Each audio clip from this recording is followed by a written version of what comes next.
ഒരുപാട് കാലമായിട്ട് ഇപ്പോൾ ആൻറ്റിബയോട്ടിക് ബുദ്ധിമുട്ട് കഴിച്ചുകൊണ്ടിരിക്കുകയാണ്.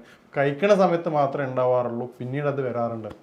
ഞാൻ പറഞ്ഞു, നമ്മൾ ആ ലക്ഷണത്തെ, ആ സിംറ്റംസിനെ ട്രീറ്റ് ചെയ്യാതെ എന്തുകൊണ്ട് നിങ്ങൾക്കിത് സംഭവിക്കുന്നു എന്ന് നിങ്ങൾ മനസ്സിലാക്കുകയാണെങ്കിൽ നിങ്ങൾക്കിത് പൂർണ്ണമായിട്ട് മാറ്റിയെടുക്കാം. കഫത്തിൻ്റെ ബുദ്ധിമുട്ട് കുറക്കാൻ സഹായിക്കുന്ന അത്തിപ്പഴം ദിവസം നിങ്ങൾ വൈകിട്ടും രാവിലെ ആയിട്ട് ഒരു 3 എണ്ണം വെച്ച് കഴിക്കുന്നതാണെങ്കിൽ കഫത്തിൻ്റെ പ്രൊഡക്ഷൻ പൂർണ്ണമായിട്ടും കൺട്രോൾ ചെയ്യുന്നതായിട്ട് കണ്ടുവരാറുണ്ട്. കഫത്തിൻ്റെ പ്രയാസങ്ങൾ കൂടുതലുള്ള ആൾക്കാർക്ക് നമുക്ക് ചെയ്യാൻ പറ്റുന്ന ഏറ്റവും എളുപ്പമായിട്ടുള്ള കാര്യമാണ് ഒരു 1/4 ടീസ്പൂണ് ചുക്കും അതോടൊപ്പം തന്നെ 1/4 ടീസ്പൂണ് ഇരട്ടി മധുരവും, ഇത് രണ്ടും മിക്സ് ചെയ്ത് 1 ടീസ്പൂണിൽ തേനിൽ കഴിക്കുകയാണെങ്കിൽ വളരെയധികം ഫലപ്രദമായിട്ട് കണ്ടുവരാറുണ്ട്. ഒരു ഓൺലൈൻ കൺസൾട്ടിങ് ആവശ്യപ്പെട്ട് ഒരു പേഷ്യൻറ്റ് സ്റ്റാഫിന് വാട്സപ്പ് ചെയ്യണം. വാട്സപ്പ് വോയിസാണ്. സ്റ്റാഫ് എനിക്ക് വളരെ എമർജൻസിയാണ് ഡോക്ടറെ, നിർബന്ധമായിട്ട് ഇത് കേൾക്കണം. സാധാരണ നമ്മൾ കൺസൾട്ടിങ് ടൈം ബുക്കിംഗ് അനുസരിച്ചാണ് കൊടുക്കാറില്ല. അപ്പോൾ ഡോക്ടർ ഇതൊരു എമർജൻസിയാണ്, ഇത് പെട്ടെന്ന് കേൾക്കണം എന്നുകൊണ്ട് ഫാസ്റ്റായിട്ട് ഫോർവേഡ് ചെയ്തതാണ്. അപ്പോൾ ആ സ്റ്റാഫ് ഫോർവേഡ് ചെയ്ത മെസ്സേജ് കേട്ടപ്പോൾ എനിക്കും വളരെ സങ്കടമായി. കാരണം ഒരു പേഷ്യൻറ്റിൻ്റെ വയസ്സ് പേഷ്യൻറ്റ് പറയാണ്, ഡോക്ടറെ അതുകൊണ്ടാണ് ഈ ടോപ്പിക്ക് ചെയ്യാനുള്ള കാരണം. ഡോക്ടർ, ഞാൻ ഒരുപാട് കാലമായിട്ടുള്ളൊരു ബുദ്ധിമുട്ടാണ് പറയണത്. കാരണം എൻ്റെ ചെവിയിൽ നിന്ന് പഴുപ്പ് വരികയാണ്. അതുകൊണ്ട് തന്നെ എനിക്കൊരാളായിട്ട് സംസാരിക്കാൻ പറ്റുന്നില്ല, വളരെ പ്രയാസത്തിലാണ്. ഇപ്പം എൻ്റെ ഫാമിലിയായിട്ട് പോലും ഇപ്പോൾ മകൻ്റെ കല്യാണം കഴിഞ്ഞിട്ടുണ്ടായിരുന്നു. അപ്പം മരുമകളും കൂടെ ഉള്ളത് കൊണ്ട് എനിക്ക് വീട്ടിൽ നിന്ന് പോലും ഒരു സ്വാതന്ത്ര്യം ഇല്ലാത്ത, അല്ലെങ്കിൽ ജീവിക്കാൻ പോലും പറ്റാത്തൊരവസ്ഥയാണെന്ന്. അപ്പോൾ അവർക്ക് കൺസൾട്ടിങ് കൊടുക്കുകയും അപ്പോൾ അവരായിട്ട് സംസാരിക്കുമ്പോഴാണ് എൻ്റെ കൃത്യമായ കാരണങ്ങൾ മനസ്സിലാവുന്നത്. അവർ പറഞ്ഞ സമയത്ത് ഈ പറയുന്ന ചെവിയിൽ നിന്നുണ്ടാകുന്ന ഡിസ്ചാർജിന്, ഫസ്റ്റ് ഡിസ്ചാർജിൻ്റെ ഏറ്റവും പ്രധാനപ്പെട്ട ഒരു കാരണം കഫത്തിൻ്റെ ബുദ്ധിമുട്ട് തന്നെയാണ്. അത് ഹിസ്റ്ററി എടുത്ത സമയത്ത് അവർക്കതുണ്ട്, അലർജിയാണ്, ഫാമിലി അലർജി ഹിസ്റ്ററി ഉണ്ട്. അപ്പോൾ അവരോട് പറഞ്ഞു ഇത് നമുക്ക് പൂർണ്ണമായിട്ട് മാറ്റിയെടുക്കാൻ പറ്റും. അപ്പോൾ അവർ പറഞ്ഞു, ഡോക്ടറെ അതെന്തായാലും നടക്കും തോന്നുന്നില്ല, കാരണം ഒരുപാട് കാലമായിട്ട് ഇപ്പോൾ ആൻറ്റിബയോട്ടിക് ബുദ്ധിമുട്ട് കഴിച്ചുകൊണ്ടിരിക്കുകയാണ്. കഴിക്കണ സമയത്ത് മാത്രമേ ഉണ്ടാവാറുള്ളൂ, പിന്നീട് അത് വരാറുണ്ട്. ഞാൻ പറഞ്ഞു, നമ്മൾ ആ ലക്ഷണത്തെ, ആ സിംറ്റംസിനെ ട്രീറ്റ് ചെയ്യാതെ എന്തുകൊണ്ട് നിങ്ങൾക്കിത് സംഭവിക്കുന്നു എന്ന് നിങ്ങൾ മനസ്സിലാക്കുകയാണെങ്കിൽ നിങ്ങൾക്കിത് പൂർണ്ണമായിട്ട് മാറ്റിയെടുക്കാം. എല്ലാ കാലത്തും എൻ്റെ ട്രീറ്റ്മെൻറ്റ് അല്ലെങ്കിൽ എൻ്റെ ചികിത്സ അവൈലബിൾ ആണെന്നല്ല ഞാൻ പറഞ്ഞത്. ആ രൂപത്തിൽ അസുഖത്തിന് മാത്രമാണ് നിങ്ങൾ മരുന്ന് കഴിക്കുന്നതെങ്കിൽ നിങ്ങൾ പറഞ്ഞത് 100% കറക്റ്റാണ്. എന്താണ്, മരണം വരെ നിങ്ങൾ മരുന്ന് കഴിക്കേണ്ടി വരും. ഞാൻ പറയുന്നത് ഇപ്പോൾ നമുക്ക് ശരീരത്തിൽ അലർജിയും അല്ലെങ്കിൽ കഫത്തിൻ്റെ ബുദ്ധിമുട്ട് എന്താണോ ഇതിൻ്റെ കാരണം ഇപ്പോൾ ക്രിയേറ്റ് ചെയ്തിട്ടുള്ളത് അത് മാറ്റിയെടുക്കുകയും അതോടൊപ്പം തന്നെ അത് സെക്കൻഡറി ആയിട്ട് വരാതിരിക്കാനുള്ള അവസ്ഥ ഉണ്ടാക്കുകയും ചെയ്യണമെങ്കിൽ അത് നിങ്ങൾക്ക് പൂർണ്ണമായിട്ട് അത് മാറ്റിയെടുക്കാം. അപ്പോൾ അത് സംസാരിച്ചപ്പോഴാണ് അവർക്ക് അതിൻ്റെ വിഷയം മനസ്സിലായത്. ഡോക്ടർ അങ്ങനെ മാറുമെന്ന് ചോദിച്ചു. ഞാൻ പറഞ്ഞു നമുക്ക് നോക്കാം. ഞാൻ പറഞ്ഞു ഇതിനു മുമ്പ് നമുക്ക് ഒരുപാട് പേഷ്യൻസിൻ്റെ മാറിയിട്ടുണ്ട്. കാരണം ഇത് ബാക്കിയുള്ള അലർജി കമ്പയർ ചെയ്യുകയാണെങ്കിൽ ഇപ്പോൾ ഒരു 100 അലർജി കേസ് വരികയാണെങ്കിൽ അതിൽ 1 to 2% മാത്രമേ എന്ത് വരാറുള്ളൂ, ഈ പറഞ്ഞ് ചെവിയുള്ള പഴുപ്പുണ്ടാവാറുള്ളൂ. അപ്പോൾ അവരെ സംസാരിച്ച സമയത്ത് അവിടെ ചോദിച്ചു എന്തൊക്കെയാണ് ലക്ഷണങ്ങൾ വരാറുള്ളതെന്ന് ചോദിച്ചു. അവർ പറഞ്ഞു, ഡോക്ടറെ എനിക്ക് വേറൊരു ലക്ഷണവും ഇല്ലാതെ തന്നെ സ്മെല്ലുണ്ട്. അതായത് എൻ്റെ ബൈസ്റ്റാൻഡേഴ്സിന്, എൻ്റെ തൊട്ടടുത്ത് നിൽക്കുന്ന ആൾക്കാർക്ക്, ഇവർ ജോലി ചെയ്യുന്ന ഒരാളും കൂടിയാണ്, നല്ല സ്മെൽ. ഞാൻ ചില സമയത്ത് ഇങ്ങനെ വളരെ കെയർ ചെയ്തിട്ട് ക്ലീൻ ചെയ്തിട്ടാണ് പോകാറുള്ളത്. ഇടയ്ക്കിടയ്ക്ക് ഇൻ്റർവെല്ലിൽ പോയിട്ട് ചെക്ക് ചെയ്യും അവിടെ ഡിസ്ചാർജ് ഉണ്ടെന്ന്. അത്രമാത്രം എനിക്ക് പേടിയാണെന്ന് പറഞ്ഞു. അപ്പോൾ അവരോട് ചോദിച്ചു എന്താണ് അതിൻ്റെ സിംറ്റംസ് ചോദിച്ചപ്പോൾ അവർ പറഞ്ഞു വളരെ വൈകിട്ടാണ് ഇപ്പോൾ കുളിക്കണത്, അല്ലെങ്കിൽ കുളിച്ചതിന് ശേഷം എന്താണ് ഈ തല കറക്റ്റ് ഉണങ്ങാതാണ് യാത്ര ചെയ്യണത്. അത് പതിയെ നീർക്കെട്ടിന് കാരണമാവാറുണ്ട്. സിവിയർ ആയിട്ടുള്ള തുമ്മലുണ്ട്. ഇത് രണ്ടും വരുമ്പോൾ തന്നെ നേരത്തെ പറഞ്ഞ കഫിൻ്റെ പ്രൊഡക്ഷൻ ഓവറായിട്ട് വരികയും ഈ പറഞ്ഞ പഴുപ്പിന് കാരണമാകും. ഇത് മാത്രമല്ലാതെ ക്രോണിക് അല്ലാത്ത ചില കേസുകൾക്ക് എന്ത് ചെയ്യേണ്ട ഇൻഫെക്ഷൻ മറ്റും കാര്യങ്ങൾ വരാറുണ്ട്.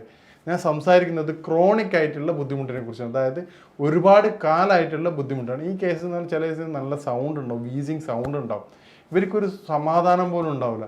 ആ ബുദ്ധിമുട്ട് അറിയണമെങ്കിൽ നമ്മളിപ്പോൾ ട്രെയിനിൽ യാത്ര ചെയ്യുന്ന, അല്ലെങ്കിൽ തുടർച്ചയായിക്കൊണ്ട് എവിടെയെങ്കിലും ഇരിക്കുന്ന സമയത്ത് തുടർച്ചയായിട്ട് കേട്ടുകൊണ്ടിരിക്കുന്ന ഒരു സൗണ്ട് മതി ഉറങ്ങുന്ന സമയത്ത്. ഒത്തിരി അധികം അത് നമുക്ക് ഡേ ടൈം അത്ര ബുദ്ധിമുട്ടുണ്ടാവില്ല. സ്ഥിരമായിട്ട് അതൊന്ന് കേട്ട് വയ്ക്കാം. ഇതിനിപ്പോൾ ഹെഡ്സെറ്റിൽ നമ്മളിപ്പോൾ ഏതെങ്കിലും ഒരു ഫ്രണ്ട്സ് അയച്ചു തന്ന ഓഡിയോ നമ്മൾ കേൾക്കുകയാണ്, അതിൻ്റെ ബാക്ക്ഗ്രൗണ്ട് ചെറുതായിട്ടൊരു കരകരപ്പുണ്ടെങ്കിൽ എത്രമാത്രം ബുദ്ധിമുട്ടുണ്ടാവും നമുക്ക് കേൾക്കാൻ പറ്റുമോ? ഒരു 1 hour വോയിസ് ആണെങ്കിൽ ഇതേ അവസ്ഥയാണ് ഇവർ അനുഭവിക്കുന്നത്. ഇവർക്ക് സംസാരം കേൾക്കുന്ന സമയത്ത് തന്നെ ബുദ്ധിമുട്ടാണ്. തൊട്ടടുത്തുനിന്ന് സംസാരിക്കുമ്പോഴും 1, 2, 3 ആൾക്കാർ സംസാരിക്കുന്ന ഫീലിംഗ് വരികയാണ്, ഒരു ഹെവിനെസ് ഫീൽ ചെയ്യാണ്.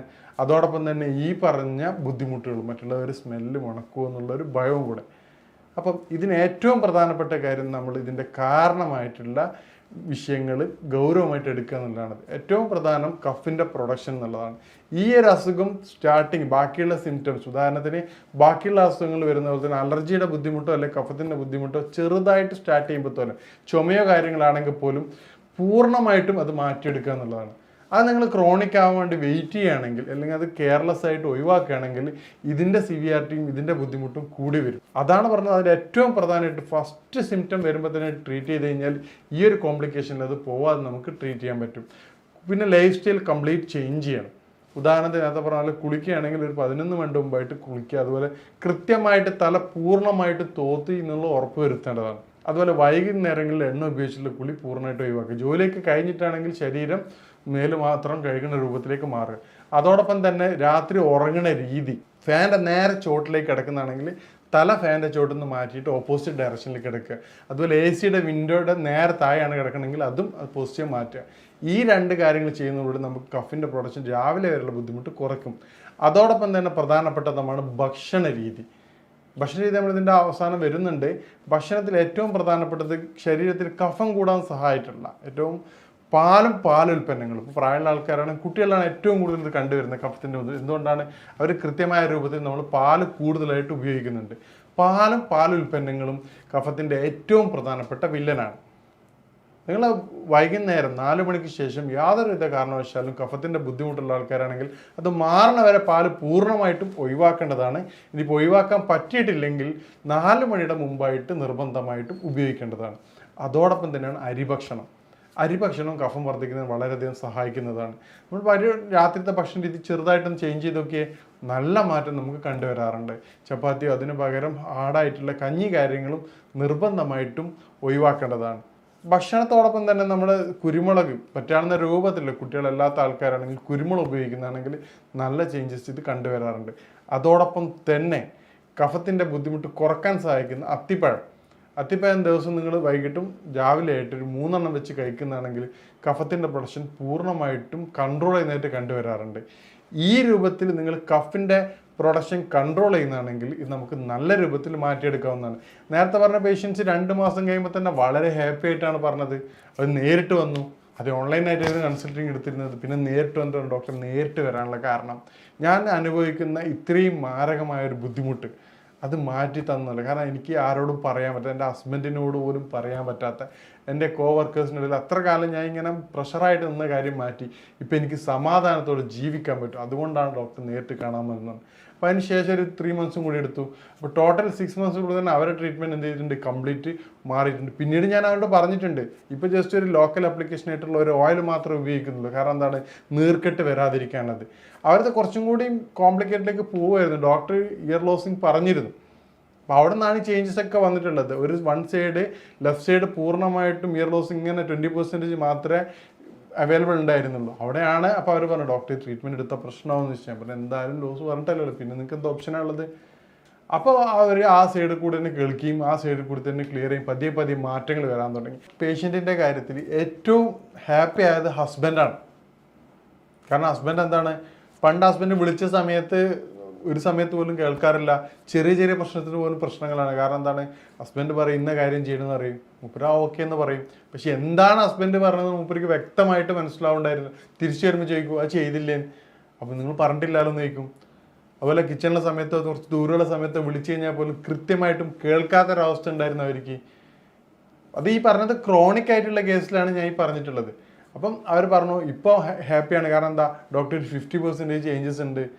പണ്ട് ഒരുപാട് പ്രാവശ്യം വിളിച്ച് കേൾക്കുന്ന കാര്യങ്ങൾക്ക് ഇപ്പം 1-2 പ്രാവശ്യം പറഞ്ഞാൽ തന്നെ ക്ലിയർ ആവുന്നുണ്ട്.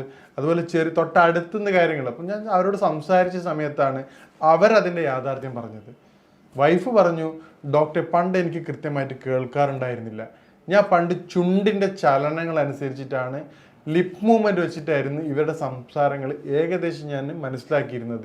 പക്ഷെ കുറച്ച് ദൂരത്തുനിന്ന് അല്ലെങ്കിൽ പുള്ളിക്ക് ദേഷ്യം പിടിച്ച സമയത്തൊക്കെ ആണെങ്കിൽ കൃത്യമായിട്ട് എനിക്ക് റീഡ് ചെയ്യാൻ പറ്റാറില്ല. മറ്റെന്ത് ചെയ്യും, മറ്റേ ചെവിയുടെ സഹായത്തോടു കൂടി ലിപ്പ് മൂവ്മെൻറ്റും വെച്ച് ഞാൻ ഏകദേശം അത് മനസ്സിലാക്കി ചെയ്യാറുണ്ട്. അപ്പോൾ ഇത് പറഞ്ഞപ്പോഴാണ് പുള്ളിക്ക് പോലും ഇത്രയും പ്രയാസം വൈഫ് അനുഭവിക്കുന്നുണ്ടെന്നുള്ള കാര്യം മനസ്സിലാവുന്നത്. അപ്പോൾ ഇപ്പോൾ ആ 2 പേരും ഹാപ്പിയാണ്. കാരണം എന്താണ്, അവർ 2 പേരും ലൈഫിൽ ഒരുപാട് ചേഞ്ചസ് വരുത്തിയിട്ടുണ്ട്. അപ്പോൾ അവർ പറഞ്ഞ വേറൊരു കാര്യമുണ്ട്, ഡോക്ടർ നമ്മൾ സർജറി പറഞ്ഞിരുന്നു.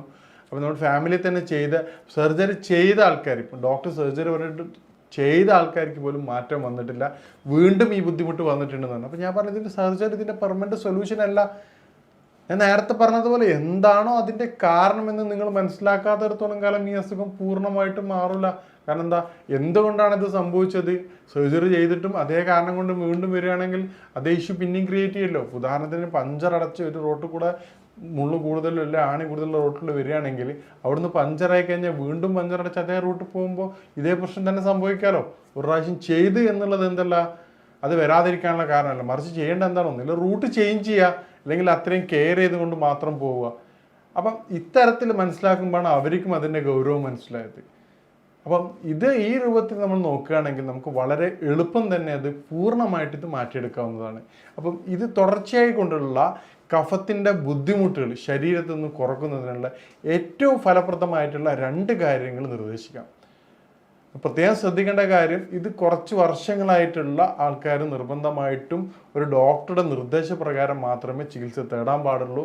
ഞാൻ പറഞ്ഞത് ഈ അടുത്ത കാലത്തായിട്ടുള്ള ക്രോണിക് അല്ലാത്ത ടൈപ്പിൻ്റെ ബുദ്ധിമുട്ടിനാണ്, കഫത്തിൻ്റെ പ്രയാസമാണ് ഞാൻ പറയണത്. മറ്റേത് വ്യത്യസ്തമായ കാരണങ്ങളാവാം, അത് ഇൻറ്റേർണൽ ഇൻഫെക്ഷൻ ഉണ്ടാക്കാം, അത് ഒരുപാട് കാരണങ്ങളിലേക്ക് പോകും. ഇപ്പോൾ അലർജി ആണെങ്കിൽ അലർജി കൂടിക്കഴിഞ്ഞാൽ അലർജിക്ക് ആസ്മ എന്നുള്ള ശ്വാസമുട്ടലേക്ക് മാറാറുണ്ട്. അത് വളരെ കോമൺ ആയിട്ട് കണ്ടുവരാറുണ്ട്. അപ്പോൾ ഈ രൂപത്തിൽ കഫത്തിൻ്റെ പ്രയാസങ്ങൾ കൂടുതലുള്ള ആൾക്കാർക്ക് നമുക്ക് ചെയ്യാൻ പറ്റുന്ന ഏറ്റവും എളുപ്പമായിട്ടുള്ള കാര്യമാണ് ഒരു 1/4 ടീസ്പൂണ് ചുക്കും അതോടൊപ്പം തന്നെ 1/4 ടീസ്പൂണ് ഇരട്ടി മധുരവും, ഇത് രണ്ടും മിക്സ് ചെയ്ത് 1 ടീസ്പൂണിൽ തേനിൽ കഴിക്കുകയാണെങ്കിൽ വളരെയധികം ഫലപ്രദമായിട്ട് കണ്ടുവരാറുണ്ട്. ഈ രൂപത്തിൽ നിങ്ങൾ നോക്കിയും അതോടൊപ്പം തന്നെ ലൈഫ് സ്റ്റൈൽ നേരത്തെ പറഞ്ഞതുപോലെ ചേഞ്ചസ് വരുത്തുകയും ചെയ്യുകയാണെങ്കിൽ പ്രത്യേകം ശ്രദ്ധിക്കേണ്ട കാര്യം നിങ്ങളുടെ കുളിയുടെ കാര്യമാണ്. 11 മണിക്ക് ശേഷം തല കൃത്യമായിട്ട് കുളിക്കാതെ മേല് മാത്രം കഴിക്കുക. ചില പേഷ്യൻസ് ഡോക്ടറെ 11 മണിക്ക് ശേഷമല്ലേ ഡോക്ടറെ ജോലി ഉണ്ടാവും, അപ്പോൾ എന്താ ചെയ്യുക, മേല് മാത്രം കഴിക്കുക, ശരീരം മാത്രം കഴുകുക. പണ്ട് കാലങ്ങളിലൊന്നും നമ്മുടെ ഡോക്ടേഴ്സ് ENT ഡോക്ടേഴ്സ് ഒന്നും കുളിയുടെ കാര്യം എവിടെയും മെൻഷൻ ചെയ്യാറില്ല. കാരണം എന്താണ്, ഒരു ആസ്പിറ അനുസരിച്ചിട്ട് ഒരു ഇൻഫെക്ഷൻ മാത്രമാണ്. പക്ഷെ ഇന്ന് നമുക്ക് തന്നെ അനുഭവം ഉണ്ടാവും. ഡോക്ടർ എന്ത് പറയും, നിങ്ങൾ കുളി പ്രത്യേകം ശ്രദ്ധിക്കണം, എണ്ണ ഉപയോഗിക്കുമ്പോൾ ഇന്ന കാര്യം ശ്രദ്ധിക്കണം. അപ്പോൾ അതുകൊണ്ടാണ് അതിൻ്റെ ഇമ്പോർട്ടൻസ് ഇന്ന് വന്നതുകൊണ്ടാണത്. അപ്പോൾ നമ്മളതിൻ്റെ കാരണങ്ങൾ കൃത്യമായി മനസ്സിലാക്കിയിട്ടില്ലെങ്കിൽ അത് പൂർണ്ണമായിട്ടും മാറ്റിയെടുക്കാൻ സാധിക്കില്ല. കാരണം നിങ്ങൾ ട്രീറ്റ്മെൻറ്റ് തുറന്നുകൊണ്ടേയിരിക്കണം. ഇനി ഇതുമായിട്ട് ബന്ധപ്പെട്ട നിങ്ങൾ സംശയങ്ങൾക്കും കാര്യങ്ങൾക്കും ട്രീറ്റ്മെൻറ്റിന് വേണ്ടി ബന്ധപ്പെടാവുന്നതാണ്. ഇനി മറ്റൊരു വിഷയവുമായിട്ട് കാണാം. നന്ദി.